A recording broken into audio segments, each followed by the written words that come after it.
good evening everybody. This is the Cabinet at Broadland and this is a public meeting. It's being live streamed on the Council's YouTube channel. Welcome everyone to the meeting. Can I first take item 1, declarations of interest, please? Apologies for absence. We have apologies from Councillor Beadle. Thank you very much. Okay, so the minutes of the meeting held on the 13th of June, you'll find on page 7. Does anybody have any comments for accuracy on those minutes? Are we all happy? 7, 8, 9, 10, 11, and so on to page 14. Thank you very much. Thank you. Okay, do we have any public speaking? There's no public speaking, Chair. Right, thank you very much. In that case, if I can move on to Overview and Scrutiny Committee and ask the Chairman for any comments that he would like to raise from the meetings that have been held. Thank you.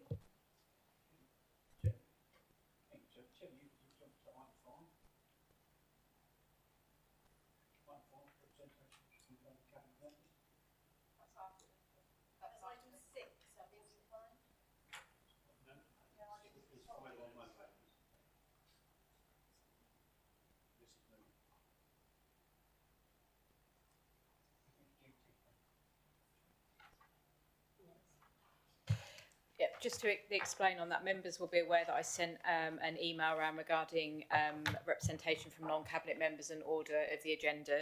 This agenda was issued before, I nearly said after, that would have been the wrong way around, before that. So we will be taken, as you're right, item 6 and then item 5 in line with that email that went round. And we'll come back to you, Councillor. We haven't missed you out, I promise.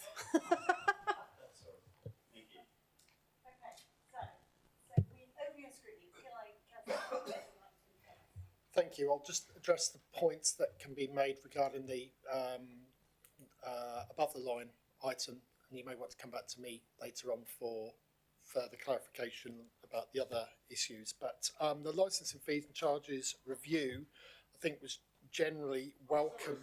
Is this the meeting for the public? Is this the Stratton room, Star Street room? Let me show you. So I'm coming this way because it says conference centre. There's nobody there. Sorry.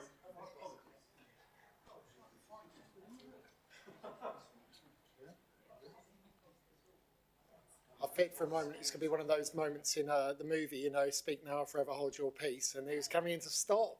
No, he's married to someone else. It was less exciting. Members welcomed the changes. I think in general there was broad agreement from across groups that this was needed and timely. There was particular queries regarding the whether this would help also strengthen the council's powers to investigate the illegal animal trade, which there was explanation given that would help in that regard.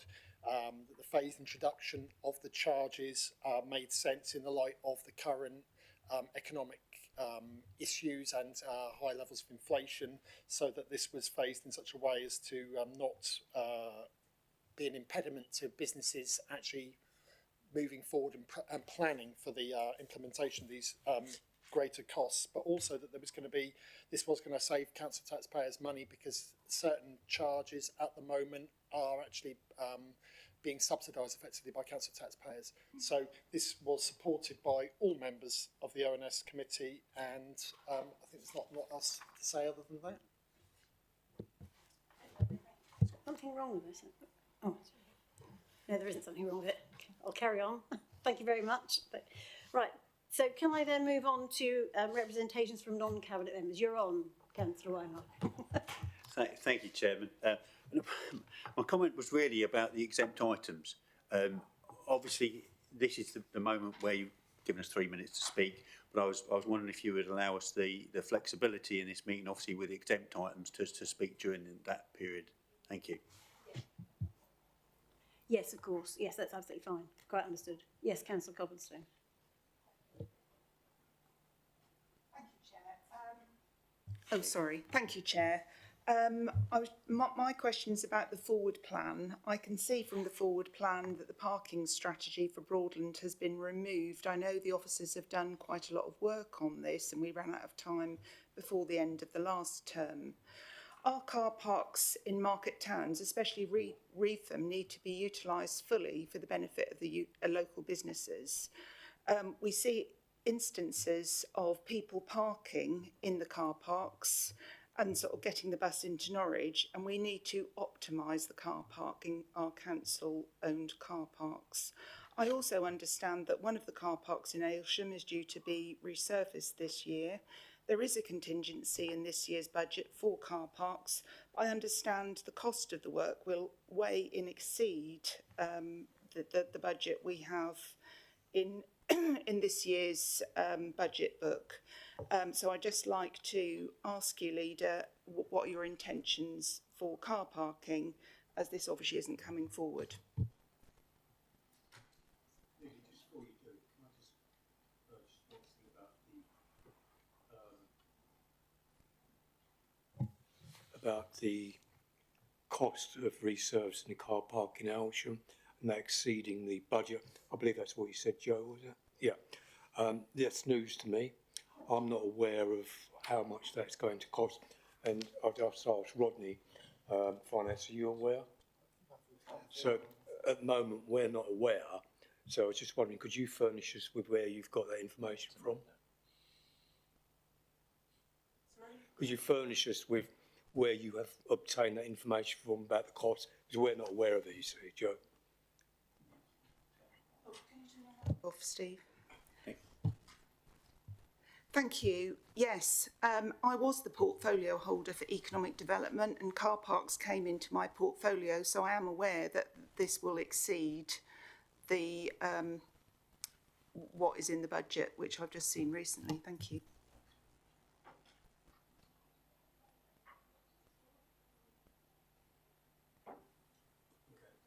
So we'll follow this up after the meeting in terms of when the quote came in, how much that was for, and why that's not actually in the budget.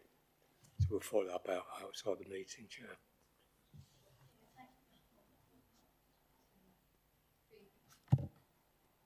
Yes, thank you. I think, as far as I'm concerned, that while it may not be on the forward plan, and we haven't reached that point in the agenda yet, but while it's not necessarily in the forward plan at the moment, that's not to say it's not coming back. It's just being put back while those things are investigated, and I think that's a classic example of something that we'll need to have another look at. So it will be done.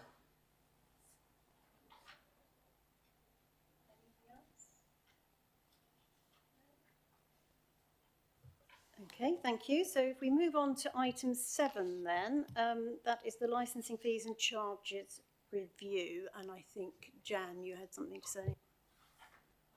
Yes, thank you, Chair. So I'd like to introduce the licensing charges, fees and charges review. So I'd like to go into in a bit of detail in terms of introducing the fees and charges review. The Council's licensing service administers a wide range and substantial volume of licences, with a small professional team of licensing officers and technical licensing administration. The need to review both the licensing staffing capacity and the Council's fees and charges for administering licences was included in the Council's delivery plan. So there's a good deal of preparatory work that has already been carried out during the COVID pandemic, when the service was fully committed to maintain licensing and administering the service. The service reviews were taken forward during the recovery period in 2022-23, and due to challenges being faced over that time and the need to accurately plan for licensing service demand over the next period of years, these review findings and proposals are being brought to Cabinet now with clear and up-to-date, fully costed proposals. Like other councils, this council has incrementally reviewed on a regular basis and made changes to licensing fees and charges. given the council delivers wide-ranging areas of licensing and there's a different basis for fees and charges in different areas of licensing, as shown in the appendices in the report, some fees and charges are prescribed and outside the council's control, so they're already set. These are set at maximum permitted levels or currently set below the capped amount. Alongside this, many fees and charges are discretionary, and where the council is entitled to charge the full cost of licensing. A comprehensive and detailed review of licensing fees and charges across a wide range of areas has therefore been carried out to reflect the council's agreed aim for full cost recovery. This would mean that council taxpayers do not subsidise licensed business activities and licensing services. When benchmarking, officers looked at other councils' licensing fees and charges. It was evident that most councils have not carried out a completely activity-based costing to reflect current service delivery requirements. So, as illustrated in the paper and examples in Appendix 4, when reviewing the cost of licensing activities in each area, officers have considered three elements. So, first, the cost of processing applications and administering licenses. Secondly, the remaining costs of running the licence service as a whole. And finally, the proportion of the council's general operating costs that enable the licensing service to be provided.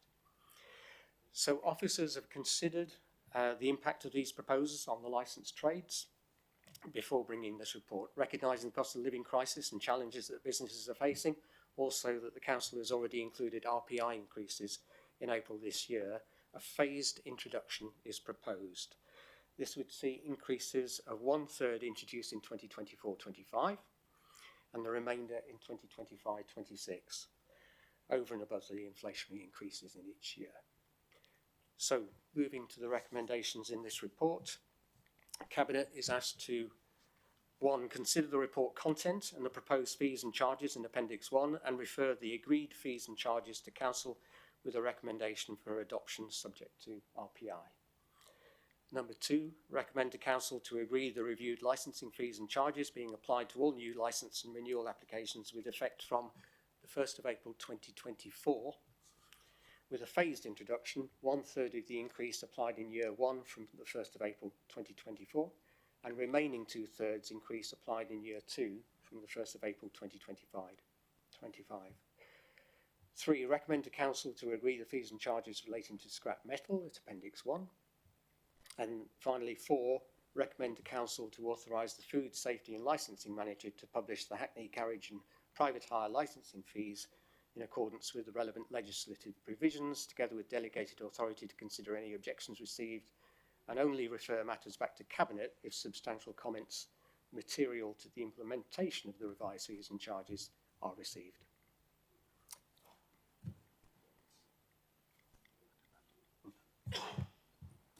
Lovely, thank you very much. Yes, Nick, would you like to just elaborate on that report for us? Chair, thank you. Lee Chant is the Senior Manager for Food Safety and Licensing and has the command of the detail and also a lot of this. So I think he might have a few words of information that might assist. Just before that, we mentioned an overview and scrutiny committee last week. There is a slight amendment to recommendation 1, and that is to refer to Appendix 1 and then to insert the words and Appendix 2. And that is because we split the licensing costs out as they stand between 2 appendices, given the volume of those. And now, with your permission, I'll just hand over to Lee Chant. Good evening, everybody. On that note with Appendix 2, it's the capped fees that we're talking about. So we've got discretionary fees that we've covered in detail, but the capped fees are where we're not charging the full amount that we're able to. One of those is payment licensing, where it was introduced during COVID measures to help businesses that were otherwise with restrictions, and it was set at, instead of the full capped amount at £100, it was set at £75. We're now some way down from COVID recovery, and it seems appropriate now to charge what we should be charging, given that we're not getting full cost recovery, even at the capped rate. And the other aspect is gambling, where we charge 9% of the statutory fee, and it seems appropriate that council taxpayers shouldn't be subsidising the gambling industry. And so that's the reason why the Appendix 2 is in there, but distinct from discretionary fees. So The main thing really, I think, is to understand that the licensing fees and charges, we're providing a service and it's the licensing objectives that we need to come back to. And that's the whole purpose of having sufficient income to fund the service to then give that regulatory balance. So prevention of crime and disorder, protection of children from harm, prevention of public nuisance and also public safety, the four cornerstones of having a licensing authority and service within our midst. So I'm happy to take any further questions, but I think the main body is that we've carried out a really, really substantial review, going right back to basics, so we can have confidence in the costings that we produced of what it costs to deliver a full cost recovery where it comes to discretionary fees. So, portfolio holder, Councillor Jan Davis has covered the recommendations, so unless you've got any further questions, that's from me. I'm going to add one final point, if I may, with your permission, Chair, which is in one particular area of the licensing fees and charges, we have spent a great deal of time, and that is in relation to animal licensing. In 2018, new regulations were brought into force by DEFRA that hugely changed the landscape of licensing for those who look after cats and dogs, breeding of animals, horses, zoos, etc. And the degree of additional licensing robustness that came in also impinges on the licensing authority. So there's a great deal of additional work falling to licensing authorities compared to previous licensing regimes. As we've gone about the full cost accounting or activity costing, we've included an example or two in Appendix 4. It's been striking that there is a significant cost to the authority in delivering that licensing service. The proposals in the report simply seek to recover the cost of doing so, and that could look significant, but it's probably worth mentioning that in relation to animal boarders in particular, the costs if someone were to wish to board 2 dogs and go away on holiday for a week it will probably exceed £400. And many home boarders will be licensed for significantly more than 2 dogs, and they'll be very busy almost all year round. So although the costs might seem significant, we have to bear in mind how they relate to the trade. And the underpinning purpose of our licensing regime is not only to administer licenses, check on compliance, but also to preserve that level business playing field. So the costs you see are built up from the cost of administering the application for a licence and maintaining that licence, the costs of maintaining inspection and enforcement across each of the licensed trades so that there's a level business playing field and licence holders can have confidence, and so that consumers. And finally, there's the element of running the local authority, which comprises the element which is licensing, the on costs, if you like. And those are the 3 elements that stack together. Now, for authorities that haven't carried out a full costing, those are the bits that probably don't get incorporated. And that's where I think the councils are perhaps leading the way in terms of moving towards that full cost recovery in line with their commercial strategy. So that was a full briefing, but we'll stop there. Lovely, thank you. My comment would be that I was very impressed by the level of detail that's gone into actually. So, it does give you a certain confidence. But does anybody else have any questions they'd like to ask? Yeah, it says in paragraph 3.1 that the team have obviously been struggling with low levels of staffing for several years. Do you know why that is? What's been the problem? I think if refer to the benchmarking that is in a later report that's below the line would probably answer Councillor's questions in this regard. But we've been contending with an increase in demand. There's lots of change of flux that was brought about by COVID, but we're seeing that then bed in as the norm. It is a new business as usual at those elevated levels. Certain areas are not dropping. So we're still contending with a staffing level and a resourcing level of what we had previously.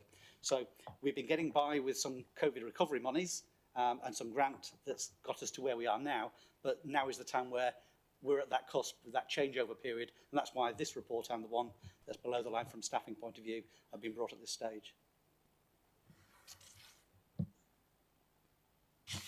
Thank you, Chair. It's a comment rather than a question. Just on the report generally, I'm impressed with the report. I think it does precisely what Broadland residents would expect us to do in this situation, in that we are undertaking cost recovery where we can.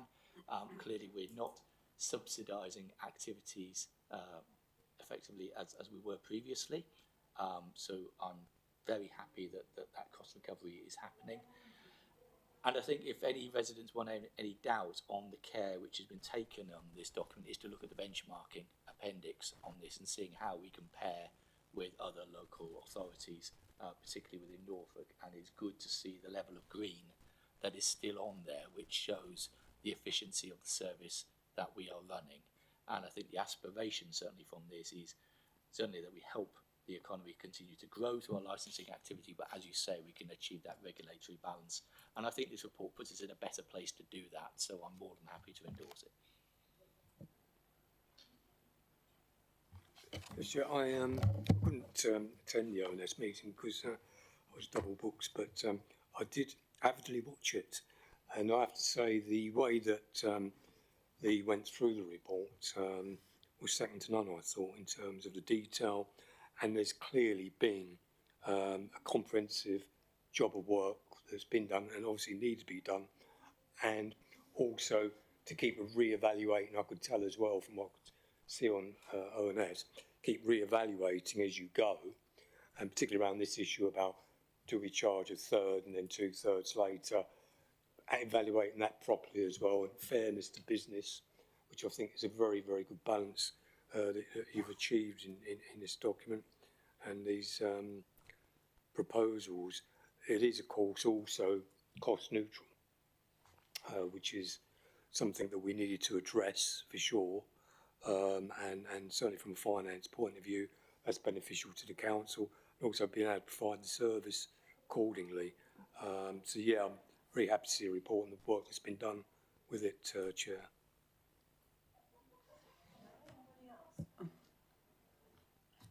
Are we all happy with that? Yeah. I think one of the interesting things I think was when you talked about the additional legislation, the animal legislation, which obviously brings in extra work as well, doesn't it? So, I mean, that has an impact. So, I can see that that's part of the reasoning. In that case, unless anybody else had anything else to say, should we move to the recommendations then, which you will find start on page 23. Would you like me to read those out? No, you're all happy with them? Yes. So basically, we're fine with the recommending to council the adoption of these fees. Can I? Appendix 1 and Appendix 2. Yep. Yes. Yeah. I'm sorry. Yes. Yes, we did note that, didn't we? Somebody mentioned it. So it's adding in Appendix 2 at 9.1. Which presumably when we take it to council is what it will say. So if we could then, can I take it then, show of hands, we're all agreed on accept those, yes? Lovely, thank you very much.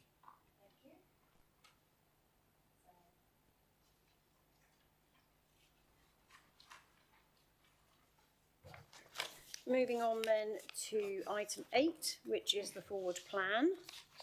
Has anybody any comments on the items on the forward plan? Which I can't find at the moment.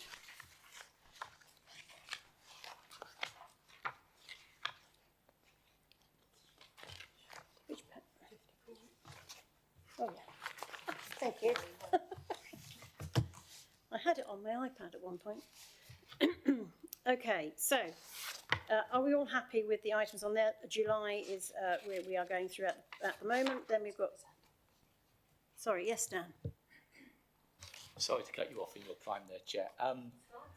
Some of the noise from next door is actually from one of the workshops currently being undertaken by Soccer-Tim in regards to our customer experience work, which is ongoing at the moment. I also attended a very good members workshop on this afternoon, and I'm grateful to all of those members who gave up their time for that meeting. You'll see that this is listed for September. I think that's probably going to be a bit ambitious, and we need a bit more flexibility on that. So I think the expectation from the team is that might well move to November at the latest. I thought I'd better flag that at this stage because on customer experience, we certainly want to get it right, don't we? And I think that little bit of extra time will be very good time spent. Thank you. Okay, thank you very much. So that's one item. We also had the question about the car parking item, and I think I can ask Jamie about that, but I think it's not ready to come forward. Is that correct? Chair, I've been talking to the Director of Place Over the Wonders of WhatsApp, and he is intended to bring something forward towards the end of the calendar year, so it's definitely in the crosshairs. Apologies, it hasn't made it to the full plan. Okay. Thank you. Is that all right, Joe? You're happy with that? Yeah. Okay, thank you. Anybody else got any other comments to make on the forward plan? I think that they're fairly. I'm sure there'll be new items coming forward as well as we move on through the year. Okay. In that case, can I move us on to item 9, which is to move the exclusion of the press and public. So I move that the press and public be excluded from the meeting for the remaining items of business, because otherwise information which is exempt information by virtue of paragraph 3 of part 1 of Schedule 12A of the Local Government Act 1972, as amended by the Local Government Access to Information Variation Order 2006, would be disclosed to them. Thank you.